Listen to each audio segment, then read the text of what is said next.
Welcome back, Physics 30. So in the last video we got as far as here. So delta t is equal to 2d over the square root of c squared minus v squared. And I say over here, substitute for 2d from earlier. So from the observer on the ship. Now if you recall, I had this part here. I started and I said that this was going to come into play later. So 2d can be represented as the time of the clock witnessed on the ship itself multiplied by the speed of light. So 2d is delta t naught times c. So 2d is delta t naught c. So I rearrange that. And then from there, we could factor out c, and then of course we could cancel one of the c's on top here. So factoring out c, so c squared times 1 is c squared. C squared, and now this is kind of a little funky way of factoring here. You may look at, well, how can I factor out a c squared from a v squared? If you can represent this as this.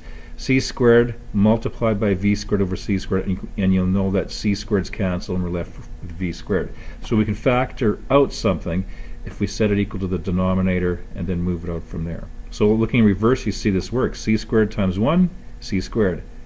Negative, negative. C squared times v squared over c squared. Since the c's will cancel out, we're left with v squared. And of course, since this is multiply here, I can take the square root of c squared to get c, and you can see the c's will cancel out, and then that'll leave me with the final form of the time dilation equation. Delta t is equal to delta t naught over the square root of 1 minus v squared over c squared. And each one of those elements, so delta t is the time experienced by observer outside the ship. So someone watching the ship move past him or her. Delta t naught is the time experienced by the observer inside the ship. V is the speed of the ship itself, and c is the speed of light. Okay, so we go back to the textbook part. So that was all done in this little section right here. So you can see a lot of steps were missed out, so I thought it'd be a good idea just to show you using the concepts of these two things up here, how we can get that final equation that you see right here. Okay, so a couple of things here. Light travels in a diagonal path is shown, and the time on Earth will be greater than that measured by someone on the spaceship itself. Now if you look here, since the denominator there, it'll always be less than 1.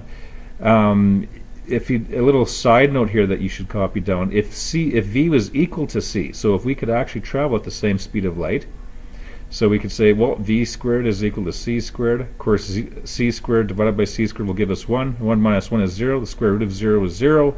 Then I'll have an undefined situation here. I'll have delta t naught divided by 0, and that's undefined. If I get very close to the speed of light, let's say v is 0.99 times c. So put 0.99 c over here, square it. The c squareds will cancel off. 1 minus 0.99 square root. The denominator would be 0.141. So you can see it's always going to be less than 1. So the time experienced by someone else watching this speedy object going at high speeds close to that of the speed of light, more time experience will be seen by that person off to the side as compared to the person on the ship. So the time interval between the two events is greater for the observer on Earth than for the observer on the spaceship. This is a general result of theory of relativity known as time dilation. The time dilation effect can be stated as the clocks moving relative to an observer are measured to run more slowly as compared to clocks at rest. However, we should not think that the clocks are somehow at fault. Time is actually measured to pass more slowly in any moving reference frame as compared to your own. And of course, at everyday speeds, we don't experience this to a great extent, but if we're talking about extremely high speeds, close to that at c, the speed of light, then we can really see this happening. This remarkable result is an inevitable outcome of the two postulates of special relativity. And again, right back here, those two postulates of special relativity, we had the relativity principle. The laws of physics have to be the same in all inertial frames, and also the speed of light is that same 3.00 times 10 to the 8 meters per second in a vacuum. All right. Moving on to the next page here. So yeah, we did that. Looks like over here. So the factor 1 divided by the square root of 1 minus v squared times c squared. So that little part that illustrates what we do to our t naught. So that little factor there. So we could think of this as, okay, delta t is equal to t naught times 1 over all this. So if I could just think of this as a factor that I'm going to multiply my time inside my ship by to get the time that's seen by Earth, it's 1 over all of this. And since it's used so frequently, it's given a symbol. So we read it like this. Delta t is equal to gamma, the Greek symbol gamma times delta t naught. So where that gamma sign is just simply that factor that is being multiplied by t naught. So note the gamma is never less than 1 and has no units, and normal speeds, when it's equal to 1 to many decimal places, in general gamma is greater than or equal to 1. And here's some values here. So if we take different speeds, so here you can see not moving at all, gamma works out to be 1, so there's no real time dilation there.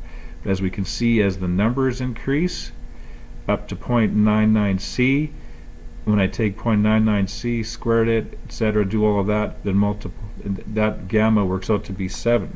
So if it took 5 years according to the ship time to make it somewhere, 5 times 7, 35 years would pass by on Earth. Crazy. So values for gamma are given over in this table. Gamma is never less than 1 and exceeds 1 significantly only at very high speed. So 99% of the speed of light, as you can see.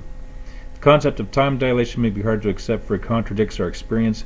We can see from equations 26-1 that the time dilation effect is indeed negligible unless v is reasonably close to that of the speed of light. If v is much less than c, then the term v squared divided by c squared is much smaller than 1, and then the time on Earth is very close to what it is on the ship. The speeds we experience in everyday life are much smaller than c, so it is little wonder that we don't ordinarily notice time dilation. But experiments that have tested the time dilation effect have confirmed these predictions, though.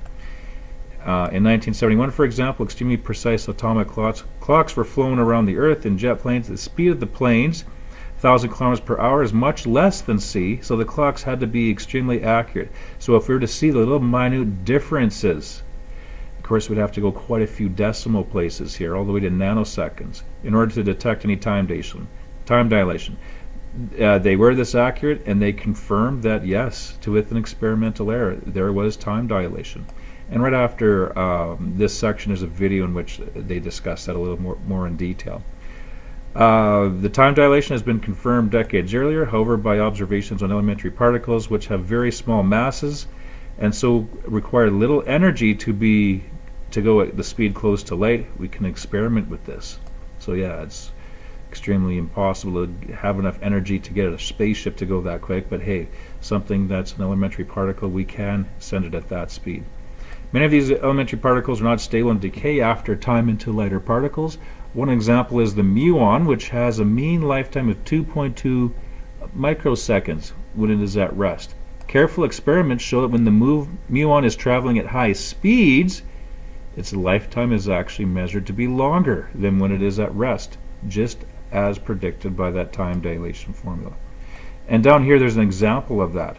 So lifetime of a moving muon, what would be the mean lifetime of a muon as measured in the laboratory if it's traveling at 0.60 times the speed of light? So if you take 0.6 multiplied by the speed of light, 3.00 times 10 to the 8, we get this.